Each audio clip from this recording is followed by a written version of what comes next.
मेरे पेज से जुड़े हुए समस्त विद्यार्थियों और मित्रों का हार्दिक अभिनंदन। इससे पहले जो ग्रामर का जब वीडियो आ रहा था, चढ़ा था वीडियो, उसमें हमने कारक पढ़े थे, कर्ता कारक प्रथम विभक्ति पढ़ी थी। उसके आगे हम पढ़ रहे हैं कर्म कारक द्वितीय विभक्ति। ठीक है, जो हिंदी का जो कर्म कारक है, उस कर्म कारक में संस्कृत में विभक्ति कौन सी होती है?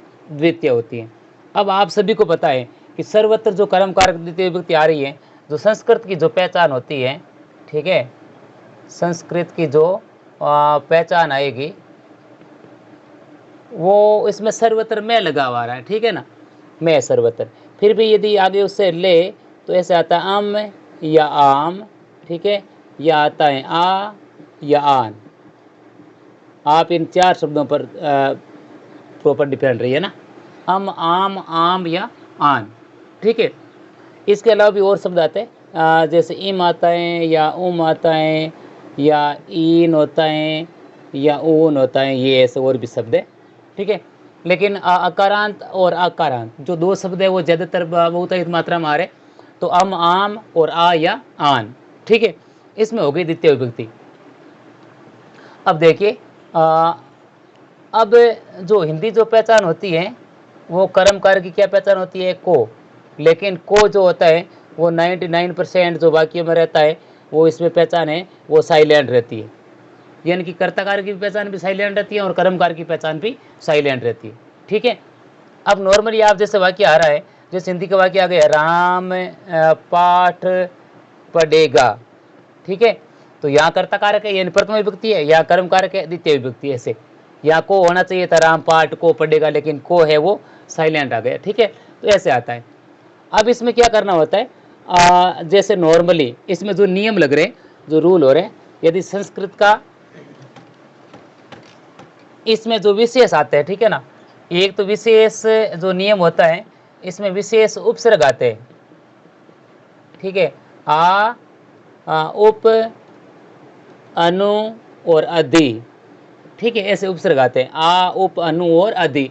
अब मैंने यहाँ पर वाक्य लिख दिया कि मान लो राम में गुरु जन्म अनुसरती। ठीक है, ये जो सारे उपसर्ग आ रहे वो यहाँ पर आएंगे। अनुसरती हो गया मान लो, या अधिगछती हो गया, ऐसे अधिगछती कर दो यहाँ पर, जैसे आवसती कर दीजिए। ठीक है, उपसरती कर दीजिए, ये ऐसे। ठीक है, तो ये यहाँ पर आ रहे, तो आप ये ध्यान रखिए, अनु, अधि और उपसर्ग किस में आते हैं? द्वितीय विभक्ति। अब यहाँ पर आ गया गुरु जन्म, आ गया, यहाँ से आपको पता लगे विभक्ति कौन सी है। उत्तर, आधा उत्तर जो आ रहा है विभक्ति लिखने का, वो हो गई कि द्वितीय विभक्ति हो गई। ठीक है, अब ये आगे जो कारण में आ रहा है, वो कारण में क्या आएगा? जो यहाँ पर जो शब्द आ रहा है वो उपसर्ग आएगा। तो यहाँ पर आप उत्तर लिखते हो, सही उत्तर लिखने का तरीका होता है द्वितीय विभक्ति। ठीक है, यहाँ कॉमा आएगी, यहाँ आगे ऐसे आएगा अनु उपसर्ग योगेन, ऐसे बीच में डैश आएगा, ध्यान रखना, अनु फिर डैश उपसर्ग फिर डैश आएगा फिर योगेन, सही लिखने का तरीका। या फिर इसको आप उल्टा लिख सकते हो, अनु उपसर्ग योगेन द्वितीय विभक्ति, यहाँ विसर्ग आएंगे ऐसे, फिर कोमा या। ठीक है, तो ये ऐसे आ गया। तो एक तो रूल, नियम नंबर एक ये हो गया उपसर्गों का। द्वितीय विभक्ति कहाँ होती है? जब क्रिया के साथ में उप, अनु और अधि आ रहे हैं, उसमें द्वितीय विभक्ति हो रही है, और पहचान आप कर रहे हो, विभक्ति की पहचान यहाँ से कर रहे हो। ठीक है, कारण में मैं आपको बता रहा हूँ। अब देखिए, अब जो दूसरा जो रूल है, उस दूसरे रूल में अवयव पद आते हैं। ठीक है, अवयव पद। अब इसमें मुख्य रूप से कौन कौन से आते हैं? देखो, एक तो आता है अभित, अभित का पर्यायवाची होता है उभयत, जिसका अर्थ होता है दोनों ओर। फिर एक आता है विशेष तौर से परित, परित का पर्यायवाची होता है सर्वते। ठीक है, समया या निकसा आता है। ठीक है, एक प्रति, ये विशेष तौर से आते हैं। आप इनको अच्छे से याद कर लीजिए, ये मैं बता रहा हूँ, शायद हो सकता है इसमें से आ रहा सवाल। ठीक है, तो ये आ रहे। अब मैंने यहाँ से वाक्य लिख दिया, मान लो कि नगरम प्रति गच्छति। ठीक है, यहाँ पर अंडरलाइन आ गई, आगे अंडरलाइन। तो नगरम, अम आ गया, अम आपको पता लग गया कौन सी विभक्ति है? द्वितीय विभक्ति है। कारण, जब ये शब्द आपको याद होंगे तो पता लग जाएगा कि इसमें अवयव पद आया हुआ है, और कारण में क्या आ रहा है, प्रति अवयव पद योगेन, ऐसे कारण में आ जाएगा। ठीक है। अच्छा, इसके अलावा यदि और आ रहे हैं, मान लो, और जैसे सिद्ध वाक्य आ जाए कि मान लो रामे लेखम लिखती, ये सिद्ध वाक्य आ गए ऐसे, है ना, तो ये अंडरलाइन हो गई। अब इसमें रामे लेखम लिखती, इसमें कर्ता कर्म क्रिया आ गई, इसमें कोई अवयव पद नहीं है, तो ऐसी स्थिति में इसमें विभक्ति तो द्वितीय होगी, ये तो परफेक्ट है, लेकिन कारण में दो उत्तर आते हैं। इसमें आप लिख धातु के योग से ऐसे लिख सकते हो, या फिर आप ऐसे लिख सकते हो कर्म कारक योगेन, कर्म कारक योगेन। मैं फिर बता रहा हूं, जिस वाक्य में अवयव पद या उपसर्ग या कुछ विशेष शब्द आते हैं वो नहीं होते हैं, तो आप धातु पर जाते हो, ये धातु के योग से हो सकता है। ठीक है। धातु यदि सही से नहीं आ रही है, आपको पता चला द्वितीय विभक्ति हो गई, द्वितीय विभक्ति में कौन सा कारक होता है, कर्म कारक होता है, तो आप यहाँ पर ऐसे लिख सकते हो कर्म कारक योगेन। ठीक है।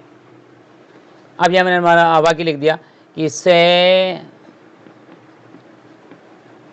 ग्रामम